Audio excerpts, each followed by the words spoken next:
What's good, family? So smash the like button and subscribe.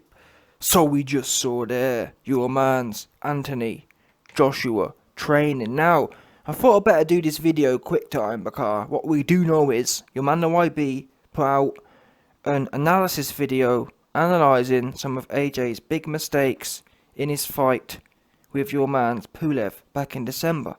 Now one of the key takeaways from that video, and to be honest, any of you man who are interested in learning about the technique side of the sport of boxing and AJ's technique, go back and watch that video. No doubt it was released on Saturday 2 days ago. You'll see the video on this channel and you'll see the basic things AJ was doing wrong. Now in summary, what we witnessed in that video was, number one, AJ was loading up massive shots, massive right hands twice, in one round.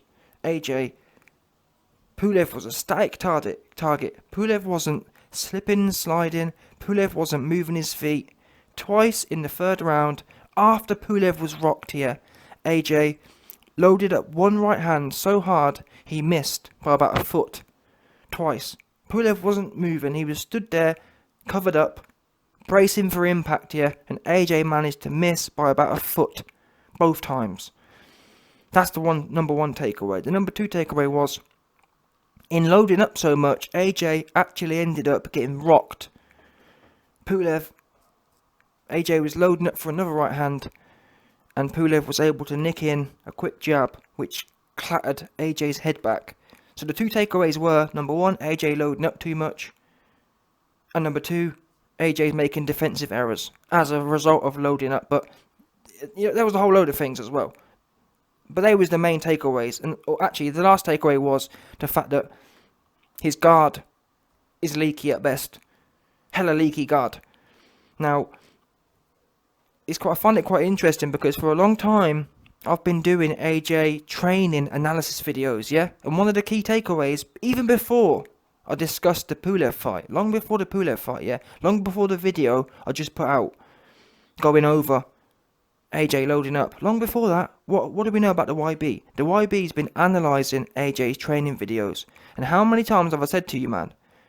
AJ's how many times have we seen the videos of AJ on the bag or on the pads and he's doing these big wind-ups.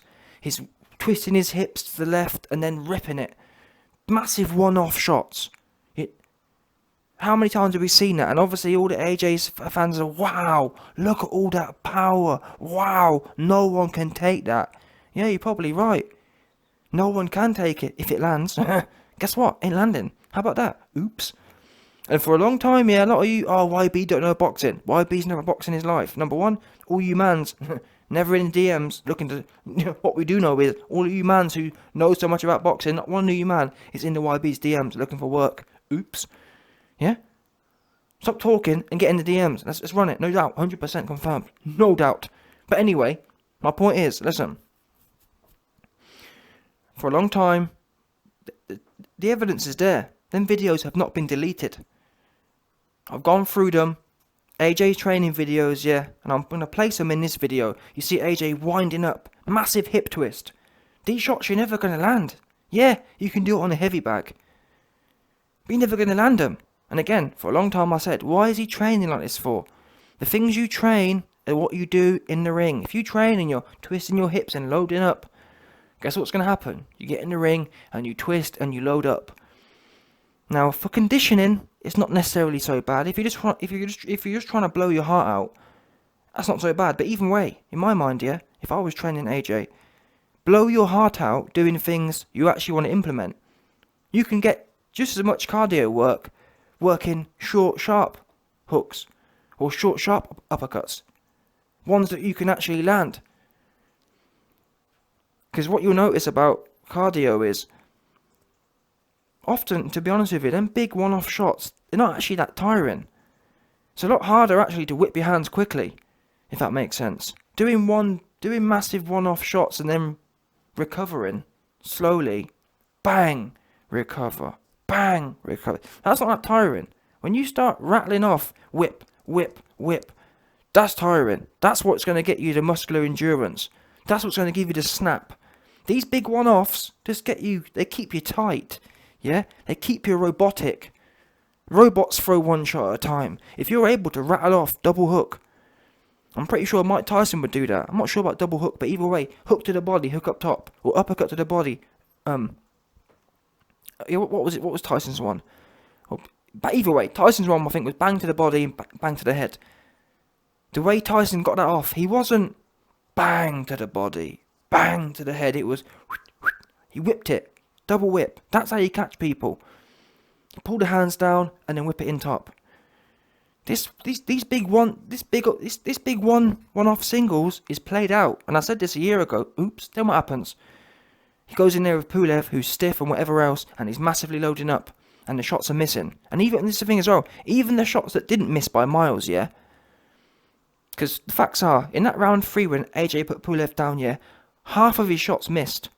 Go back and watch it. Literally, about 40 to 50% of his shots literally missed, didn't land. But the ones that did land, none of them landed cleanly. There was maybe, I think, 3 or 4 shots out of about a 40-50 punch rally that actually landed clean, because the rest of the shots were just going into the guard. You know where you saw AJ throw them big uppercuts, yeah? I think he threw about 3 or 4 into the guard. That rally, none of them landed. They were just going into Pulev's guard, which explained why Pulev was able to essentially stay on his feet, if that makes sense. Because if any of them shots had landed clean, he'd have been out. But again, guess what? AJ put no body punching in, which is why he couldn't get through the guard. Because all Pulev did was cover his head. And all AJ did was hit his head. So it was there was no moving low, moving high. It was all head hunting. Which is, in my opinion, another symptom of this big one-off thing. When you're just throwing one big one-off singles in training all day. So I'm sorry, yeah, people say things like YB, but, you don't see all of his training. Well, guess what? Never mind all of his training. I've never seen. You show me a video of AJ putting quick double combinations together. Show me it. I don't mean on the bag, swinging left and right, boom, boom. That's not what I'm talking about. I'm talking single arm. Show me where you've seen AJ whipping double or triple combinations. Triple left hook. Yeah? Show me it. Show me where you see AJ doing triple one-arm combos. Like Tyson used to do. With the same arm. You don't see that. All we ever see is the big one-offs or the standard left, right, left, right, left, right. And guess what? What do we know? AJ goes in there, and that's what we see. We see big one-off singles that miss, or hit the guard, or headhunt, or we see left, right, left, right, left, right. Left, right, left, right, left, right is basic, and also it's ineffective. That's naturally, if you train defense in boxing, yeah, the easiest thing to do is defend left, right, left, right, left, right. It's like a motion. You can just roll with it. The harder punches to stop is when the harder punches to stop are when someone's attacking you with a single arm. In my opinion, anyway, because the minute you start putting a rhythm out of left, right, left, right, left, right, it's just predictable. People are expecting that almost. When you're putting singles out, it's just that little bit of a higher level. But anyway, listen. I just wanted to point this video out again because I saw this video a few weeks ago from AJ. I didn't actually react to it, but since I did my analysis of AJ's Pulev fight, where he was missing his shots, I thought it was quite relevant to go back to this video, because it all links in. What you train is how you perform. If you're training big one-off headhunting, you're going to be performing like that. And unfortunately, people, the worrying thing is, don't get me wrong, I've got money on AJ to win this fight against Usyk. That's a fact. But that said, how he wins, whether it's really easy, whether it's an early stoppage, or whether it's a hard fight, is going to be a function of how AJ fights. If AJ's going in there, yeah, like he did against Pulev, big one-off. Listen, if you couldn't hit Pulev properly, clean, if you was missing Pulev, who isn't slippery, who isn't as defensively acute, who isn't as young, who isn't as sharp, who isn't as fast as Usyk, you got no chance. If you're struggling to hit Pulev with these shots, how are you going to hit Usyk with them? It's as simple as that. Now, we haven't seen AJ doing much offense in this camp. All we've seen so far is him banging the bag, banging the pad like we've seen this stuff. These big one-offs. Do you man really see these big one-off shots landing against Usyk? I just don't see it myself. Because, like I said, they barely landed against Pulev. And actually, quite ironically, if you watch the AJ fight versus Pulev, yeah, how did that fight end? That fight actually ended with AJ throwing I think it was like a snap right hand. It wasn't, when you compare it to the earlier, when you compare it to round 3, yeah, the actual shot that puts Pulev down, it was one he didn't see. It reminds me of the one against Charles Martin. AJ hit Charles Martin twice with the same shot. I think it was a feint right hand. He went feint right hand twice. But the way he got the right hand off, he wasn't loading up. He wasn't stepping through it. It was a snap. It was all in the wrist. It was like a flick. Similar to the one Wilder had against Old Tees in the second fight. Snap. That's all you need. When you've got that size and you've got them fast twitch genetics, you don't need all this leaning over and stepping through. Snap. And like I said, in round 3 AJ was chasing the knockout, headhunting, and all them right hands that missed, loading up, didn't land, and didn't do any damage. And actually how the fight ends is, he throws a snap right hand, which says all you need to know. Speed, and I'm not being funny, it sounds cliche, but it's the truth, speed kills. And there's nothing speedy about these drills he's doing. These drills, they're Instagram drills. Oh, but YB, you don't see all the training. I don't need to see the training. What we do know is, you can look at the performances. And it's no shock, AJ performs how he trains. He trains big one-off shots. Every time we see him on the bag or on the pads, it's big one-offs. They look cool to people who don't know what they're looking at. Lands on the pads, lands on the bag, obviously, but when you're in there with an opponent, it's been proven not to land. It's been proven to be inefficient. Because don't forget, it's one thing saying, well, YB, he beat Pulev. Did you, man, forget that he spent all that energy in round 3 and was so gassed from throwing all them heavy shots that most didn't land. He invested so much in round 3 to no avail. AJ couldn't stop a 40-year-old man. Because most of the shots didn't land clean.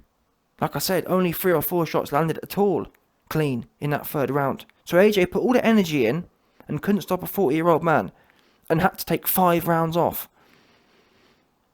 So don't give me that, well, he got the stoppage in the end. Well, not really. He barely got the stoppage. And it's inefficient. Watch Okoli versus Glowowski. And I'm sorry, I hate to break it to you, man, yeah, but in my opinion, Glowowski, the one Okoli slept here, is about the same level as Pulev. He's younger, and in my opinion, they're similar fighters. Glowowski, if anything, I think Glowacki's better. Truth be known. But either way, let's even them out. Pulev and Glowacki are about the same. Look at how Okoli dissected Glowacki. You didn't see him loading up and wasting loads of shots. Everything was resourceful. And eventually, he catches him clean with a right hand. Clean.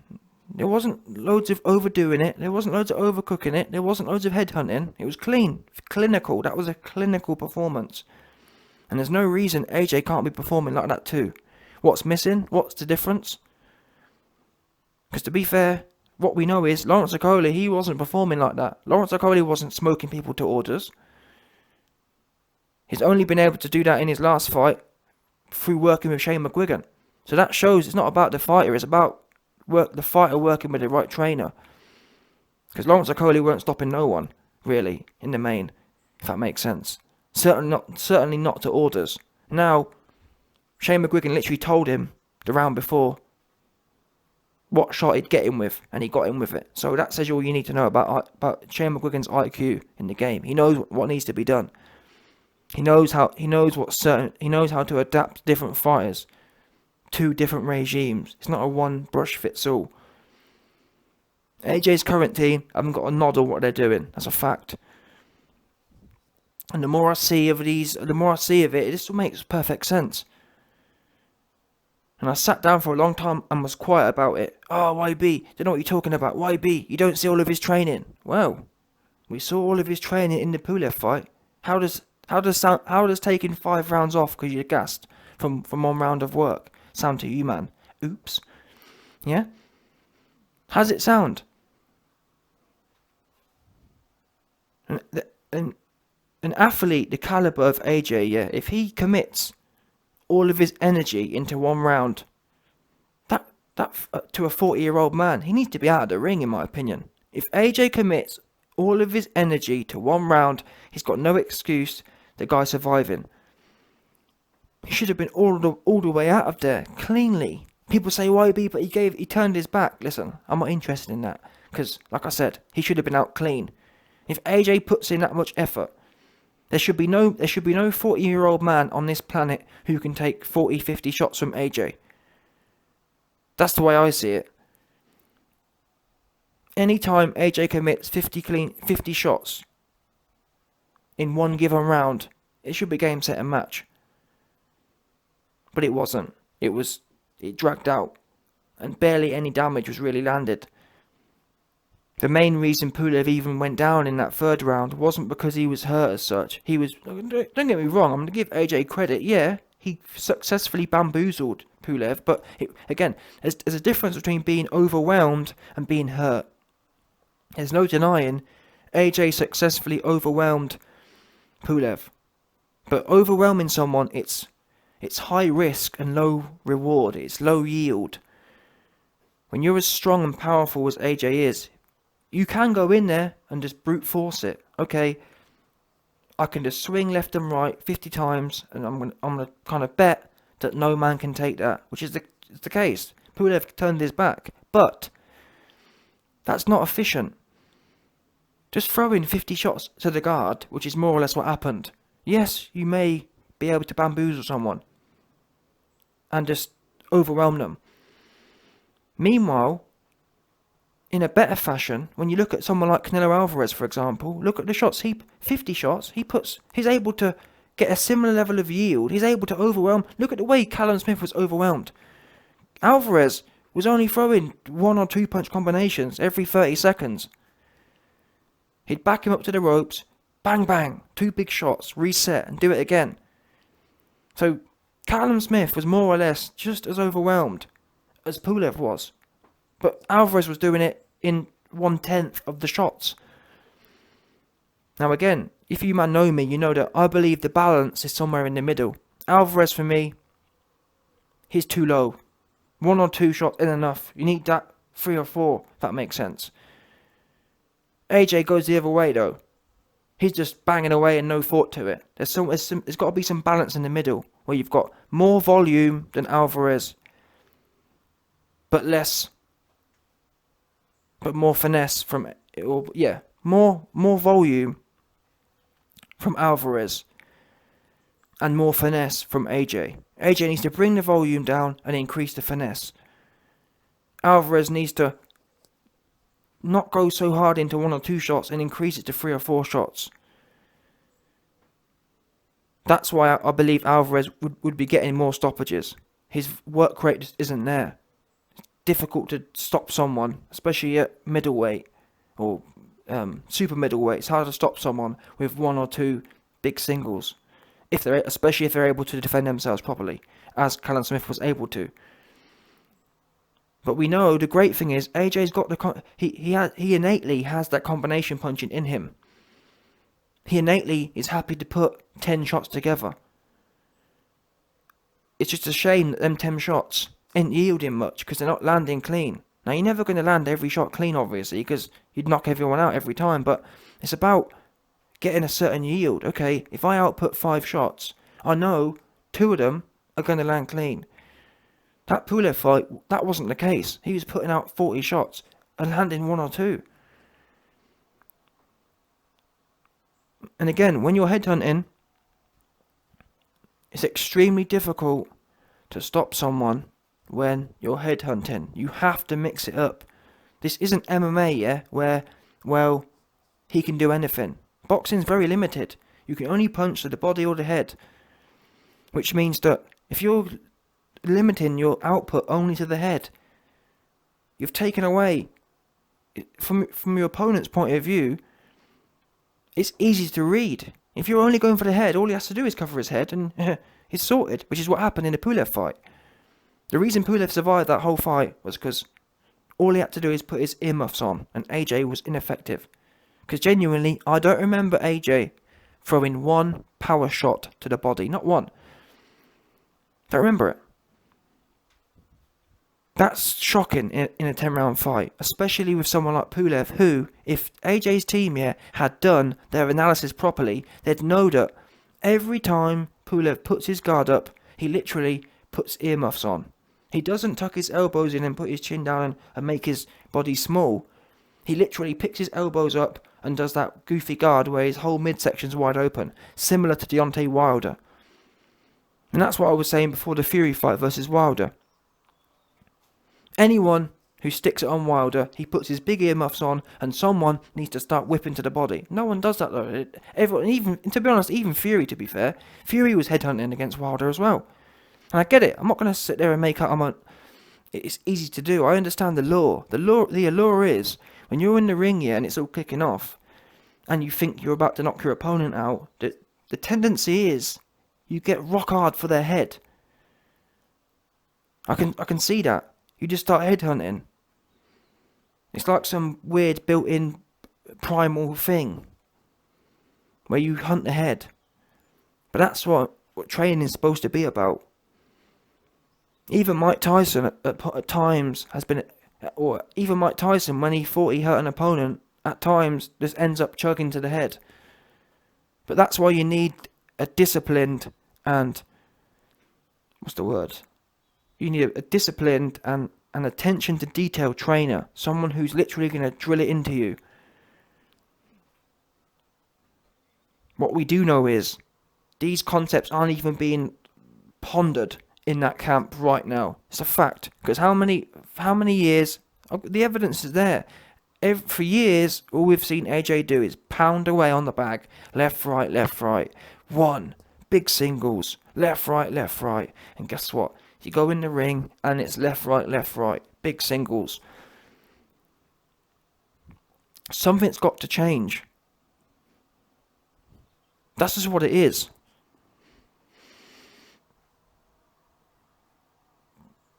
So we'll see how the Usyk fight goes. In my opinion, I've got money on AJ to win the fight, but it's a shame because honestly, there used to be a time where I'd put money on AJ winning by KO. These days, I'm not in the game to lose money. I'm not in the game to take risks. I bet on certainties to an extent. For me to bet, I have to believe it's certain. And I'm sorry, it's not certain AJ is going to stop Usyk. Because he barely stopped Pulev, if you're honest with yourself. And that's a shame, because this fight really, AJ ain't trained the right way. This fight, I believe, is a 6-round fight at the most. Depending on how much, it comes down to how much punishment can Usyk take. That's what it really comes down to. If AJ's fighting totally ferocious. If AJ's on his job, that's a 6-round fight. Because I'm not being funny, Chisora, who ain't half the fighter of, or who doesn't have half the gift of AJ, Chisora had your man Usyk running for dear life. Usyk looked like a bedraggled rat in there. His hair, he was sweating and he was goosed in there. He looked scared, genuinely. He looked genuinely scared to get hit by Chisora, and that's Chisora. Chisora don't bang like AJ does. And that was with a paid off Chisora as well. Chisora wasn't even sticking it on him. Chisora was giving him loads of breathing room, and still he was scared for his life in there. But it's just unfortunate. If AJ goes in there and loads up a big right hand and gets clipped in between, the same way Pulev clipped him in between, what happens? You just don't know, do you? But we'll see anyway. You know, maybe I don't know what I'm talking about. Maybe you man are right, and maybe big one-off shots, maybe these big one-off Instagram shots is how you successfully stop people. I don't tend to agree, especially not these days when you've got fighters like Usyk, like Tyson Fury, who like to run. When you're fighting runners, big one shots, don't cut it. These fighters who are slicker, you just need to put the volume in. I'm sorry, you just do. You've got to invest. You've got to invest in output. You can't be relying on one big one-off shots. Them lottery shots look good on Instagram, but they don't increase the odds of winning a fight. Not against these guys.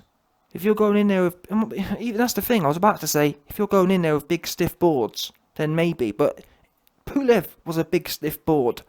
So even when you're fighting a big stiff board, you was missing. You was being inefficient. So it's just null and void. Which comes back to my original point. When I analysed this kind of training from AJ, I said from the jump, this training, these big one-off punches, they serve no part in the sport of boxing. You just don't need to do it. Every single training move should be something you want to replicate in the ring. Big one-off singles, no good. People see it coming. People can counter it. It doesn't land. You miss. It expends way too much energy. I can't really think of... Maybe you man can. Maybe some of you real super duper experienced boxing heads who think it's a smart idea. You man tell me the upside of it. Because the only upside I see is the lottery chance that this massive shot lands. Now, unless you're fighting Stevie Wonder, these shots ain't landing. Just actually look at it.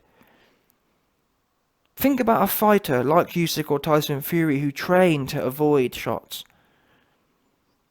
And you think that he ain't going to be able to see that big wind-up uppercut coming. Come on, man. Get serious. Get real. You're dreaming. You're hoping. If you think that's going to land. At least not consistently anyway. And even then, look at people like Alvarez. Alvarez caught Billy Ho, yeah, with a pretty big uppercut. But he used timing. He used timing to catch Billy Ho. AJ didn't use any timing or any counter punching to get Pulev in that round 3. None of it. None of it was counter punching. And to be fair, I think in the last round, that may have been a counter right hand, I'm not sure, against Pulev that put him out. But that says all you need to know. If it was a counter right hand, if it was a timed right hand here that put Pulev out in the 11th round, or 10th round, whenever it was, that tells you exactly what I've been saying. Because in the 3rd round, I know for a fact, AJ didn't throw any counter punches. He didn't throw any timed shots. So if that 11th round was a timed shot, that says what you need to know. Timing, counter punching. That's what knocks people out. That's what hurts people. Big one-off loaded shots that you're just hunting for a KO with. They're not effective. They're not efficient. Simple as that. And it's a shame that we've got one of the best athletes in the world with a team. He's surrounded with 20 coaches, and none of them are thinking like this. None of them get that. I don't know what we're doing. It's mad. And what I'm saying here isn't revolutionary. It's pretty basic stuff. For how many years have we heard timing beats speed, or speed kills? Of all them different sayings, yeah, speed kills and timing beats speed, none of them say one-off power is the ultimate. That's the way AJ trains you is as if one-off power is the best thing ever. Guess what? There's no cliche for one-off power. At least there's a debate for speed. There's a debate for timing. There's no debate for big one-offs. Oops. AJ's team need to get the memo somewhere because they've missed it.